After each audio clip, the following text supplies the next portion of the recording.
All right, before we do the outro, I want you to check out a movie on Rotten Tomatoes. All right. Hit me. Black Phone. Oh, I think Black Phone is doing very well. Somebody said it's one of the. Somebody at work told me it's the scariest movie they've ever seen. You didn't like it? I thought, yeah, okay, here it is. Nope. Yeah. All right, well, you're wrong, okay, because it's 83 on the critics and 89 in the audience. So you're the 1 out of 10 people that didn't like this movie, basically. Okay, first of all, you said I was told it was a horror movie. It was not a horror movie. It was more like a suspense film.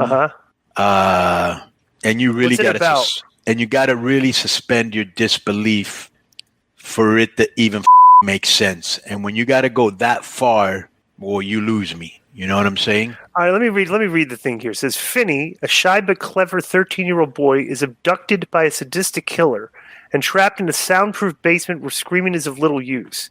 When a disconnected phone on the wall begins to ring, Finney discovers he can hear the voices of the killer's previous victims, and they are dead set on making sure what happened to them doesn't happen to Finney. That is kind of a weird premise for a movie. So basically, you're locked up in this room, okay? And first of all, I heard, Ethan Hawke, the acting thing of a lifetime, kind of like the Joker from Batman. Yeah, the joke is that he's nothing like what the Joker was, or that was not a great performance. Half of it, he was wearing a mask. That's number one. Number two, it's very hard to believe that this kid got kidnapped and he's put in a soundproof room and there's this phone in there that supposedly doesn't work. But when the killer's in there, he gets phone calls from these other kids that have been abducted, who have all been killed, okay? And they're all giving him messages on how to get out. It's like, what? I'm going to read you. This is from this is one of the 17% of the reviews. Okay, this is from Scott Derrickson. He reviews for Always Good Movies. Okay, drastically. This is not a long review, by the way. I'll just read it. Right. Drastically uneven, the supernatural horror film The Black Phone is told through the eyes of Finney, a reserved 13-year-old student bullied both in college and at home. The film, shot with a retro look and featuring Ethan Hawke as a deranged part-time magician and child abductor, is an adaptation of a short story by Stephen King's son Joe Hill and made head-poundingly boring by co-writer-director Scott Derrickson.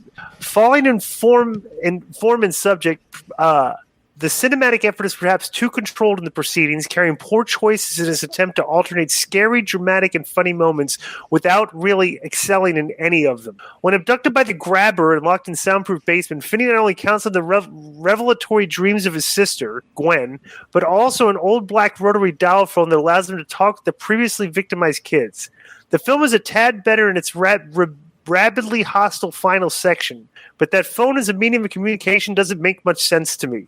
Moreover, emotions never rang loud and true. The scenes with the siblings' father is a persistent problem throughout, while Hawke, in his second collaboration with Derrickson, hides behind a devil mask and won't be remembered for this role. The Black Phone quickly reveals his true face, a clumsy thriller that drags its ambitions far beyond its means, forging ahead with the kind of conviction that will keep horror thriller junkies sitting bolt upright. Are you there? Hello? I'm hanging up now. What a shame. Okay, is that an accurate? Pretty much. Give me a good review. Okay. I don't hear what people found good about this. I will say this. I have to say this.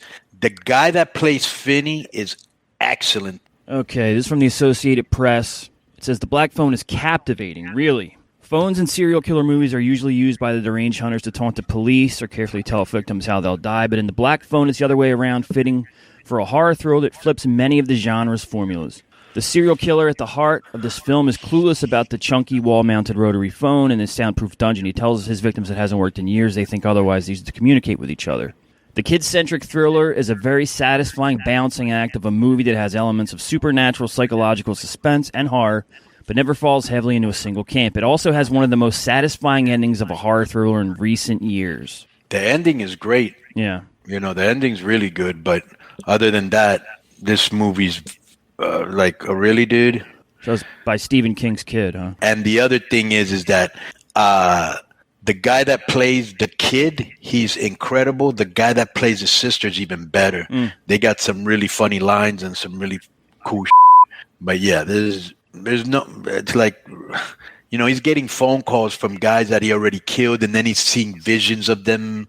All of a sudden, there was one guy hanging upside down, like hanging bent, bleeding. Then when he turns around, he's no longer there, and like what?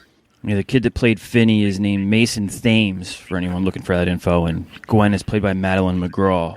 I wanted to tell you, because you mentioned the movie Hustle, the Adam Sandler basketball movie, and I watched it. It's on Netflix now, and actually it got a 92% on Rotten Tomatoes. Yeah, I don't really go by what people on Rotten Tomatoes say, dude. No, So I know, but I think we've established that Yeah. for 6 years. I mean, but go ahead. usually ask for the thing, so that's why I wanted to. No, I asked because I want to see how different people think from the way I think. Right. And obviously it's very differently because a lot of people liked it. Mm-hmm. I did not.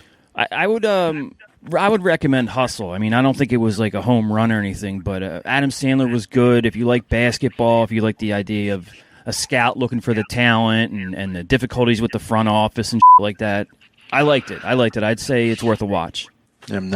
That doesn't really interest me. Yeah. Like I said, I saw Elvis. I like that. Did you see that? I have not seen it yet, no. But I've heard really good things.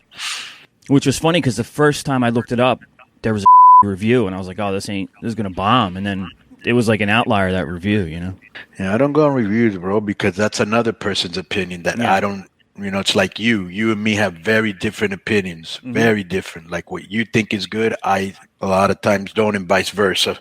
So that's why I just read. If it sounds interesting, then I'll go watch it. That's really what I, unless I have somebody I really trust, like maybe Glenn, that they're like, hey, this is really good. Go out of your way to watch it. I may, but other than that, I usually just, if it piques my interest, then I'll watch it. Yeah. But you're an avid theater goer. Like, I'll only go to the theater if it's like, oh, Tarantino's new movie, or if it's something I really want to see. Theater go as much as I used to be because there's not good movies anymore. All the Right. movies suck. They're all CGI. They're all remakes. They're all politically correct. I thought it was way, way, way, way better than this. Yeah. Now the ending was good. They're right about that. And like I said, I think the guy, the kid, and the girl were incredible, bro. They steal the movie. But bro, when you're putting in so many things where you got to suspend disbelief, and you're like, you lose me. I think I'm going to take my mom. I'm going home this weekend. I think I'm going to take my mom to go see Top Gun Maverick. Yeah, why not? I've heard that. I heard it's still killing it at the box office because I heard it's not like. Did you watch Maverick, Conan? Yep. What did you think? I liked it. I liked the original better, but I liked it. Interesting. People go watch it and let us know what you think. Boom. I think 9 out of 10 people will like it based on the math. Well, we'll find out. But did Stacy like it? She kind of gave it a thumbs in the middle. Interesting. Now, like I was telling Joe, the one I did like, which I know you were a big fan of his, which is very surprising since you grew up in the South and he was the original King of the South, was Elvis.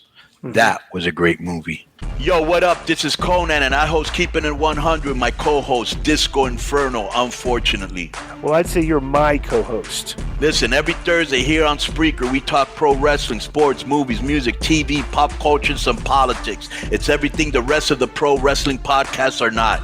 Tune in to hear myself, the superior one, educate and inform.